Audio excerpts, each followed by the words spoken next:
Good morning, friends and family. Today I'm going to do a garden tour of the rock garden. It is August.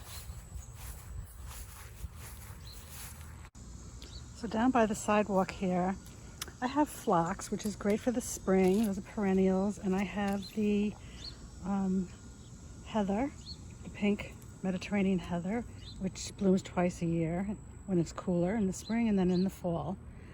And I have the lantana here, which is a great annual to replace all the other annuals and perennials that like the cool weather. So this is a great option for the warm weather to put these in. The alyssum, of course, is from spring all the way to fall.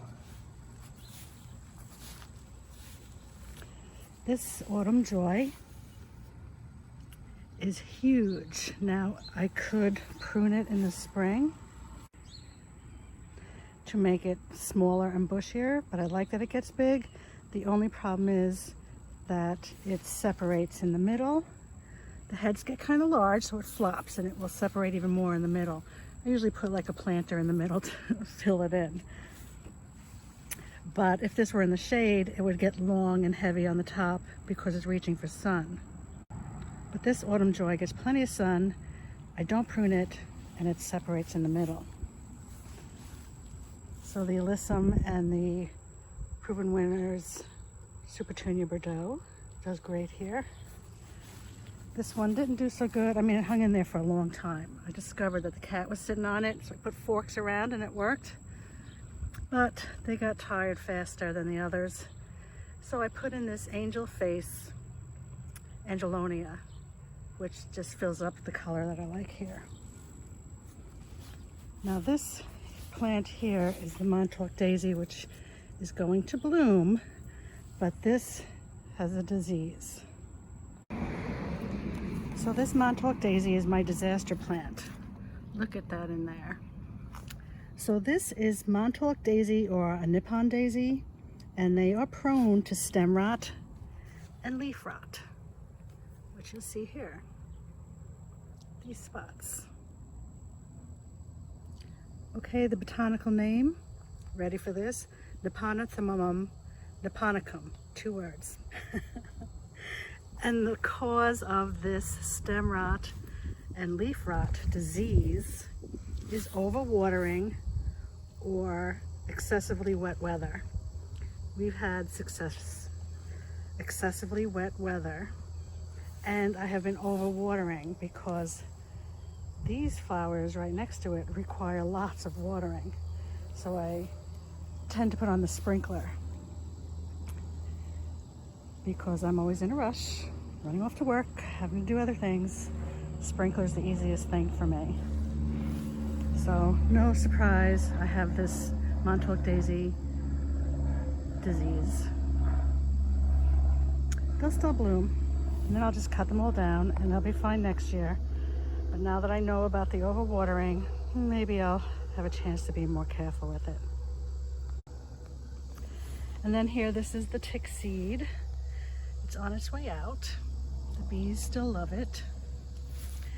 And this is the liatris on its way out. It's still beautiful.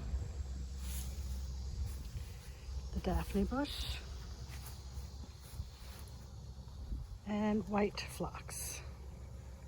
So look at that view with the tick seed and the liatris and the white phlox. I just love this view. And then of course the whole rock garden. Okay, the other thing I'm working on today is cleaning my garden tools. Oh, hello. So here I have a bucket of soapy water, and I'm going to wash the tools that I use most. And I really want to keep on top of these towards this season of the year because I'm always cutting diseased plants. I'm always digging in soil that had a diseased plant in it. It's important to keep the tools clean. So I also washed the basket liners And when I did take this basket liner out, I had a nice little surprise in there. So that has to be cleaned too. I'm just gonna dunk this in the soapy bucket. These I clean often with rubbing alcohol, but they're gonna get a good scrubbing in the soapy water and then some more rubbing alcohol. Same thing with these. And taking a page out of Patricia's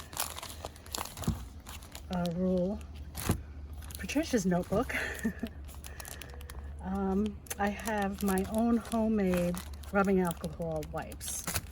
And those I'm going to keep handy to periodically clean these when I've been using them on diseased plants.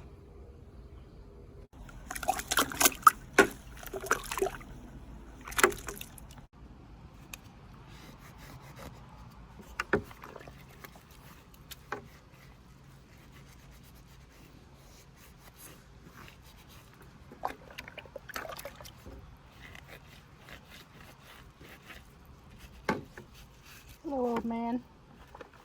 Come to check me out.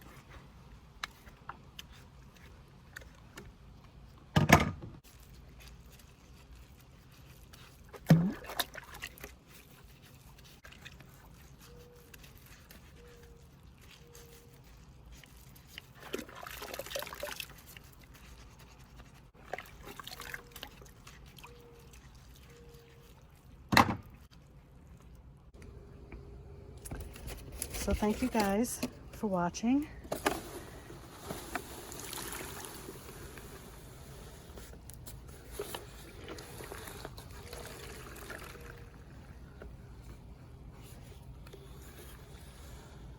Visiting my garden. It's greatly appreciated. Have a good day.